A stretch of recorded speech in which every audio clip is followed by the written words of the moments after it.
মানে সেটা আমাকে কোন ডেটের মধ্যে চাই সেটা আমাকে ঠিক করতে হবে। অমুক ডেটের মধ্যে আমি এটা চাই, নাহলে চলবে সারা জীবন ধরে চলবে, সারা বছর ধরে চলবে, কাজের কাজ কিছু হবে না। আর আমি যা চাই সেটা আমি এখানে লিখে ফেলবো।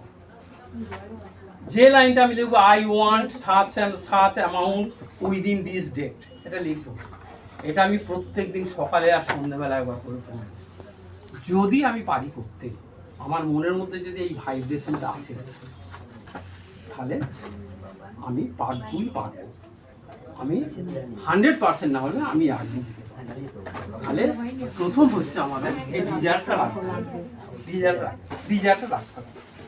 বাজাজ ইন্স্যুরেন্স এখানে আমাকে কি দিচ্ছে, আমার একটা ইন্স্যুরেন্স সেল মানে ইন্স্যুরেন্স পলিসি কাউকে দেওয়া মানে যেমন সামাজিক দায়বদ্ধতা কাজ দিচ্ছে, আমাকে যেমন একটা সোশ্যাল রোল প্লে করার মতো সুযোগ দিচ্ছে, সামাজিক রোল। আমি বললাম, কেউ হয়তো শুনলো না, কিন্তু আমি তাকে বলতে পারলাম। এইটা কি জানতো? এটা কি লোকে জানতো? ফিনান্সিয়াল ফিনান্সিয়াল মার্কেটে কারা ছিল অনেকদিন আগে? লোকে ব্যাংকে চিনতো, ব্যাংক, পোস্ট অফিস, LIC। এখন আছে ইন্স্যুরেন্স কোম্পানি, মিউচুয়াল ফান্ড, আরও কিছু ইত্যাদি। এই তো ফিনান্সিয়াল মার্কেট। এই মার্কেটের মধ্যে আমাকে ফিনান্সটা বাড়াতে হবে। শুধুমাত্র নিজের জন্যই কি পয়সা লাগে? পয়সা অনেক কিছুর জন্য লাগে। আমি যদি মনে করি আমি পয়সা ইনকাম করে আমি সমাজে দান করব, ওইখানে কত সেন্টার আছে, কত ব্লাইন্ড সেন্টার আছে, কত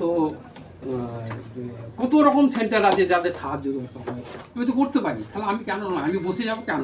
আমি এই শুধু খেতে পড়তে পেরে বসে যাব কেন? আমি এক্সট্রা আমি নিজেকে মোটিভেট করবো না কেন? এই জেদটা, এই ইচ্ছেটা যদি আমি আনতে পারি, মানে অর্থাৎ আমি মানুষ হিসেবে ওই যে কাজ করতে, জীবন অস্তাচলে যাওয়ার আগে দিদিমণি বলছিলেন, তো জীবন অস্তাচলে যাওয়ার আগে আমি আমার জীবনটাকে একটু এগিয়ে নিয়ে যাবো না কেন?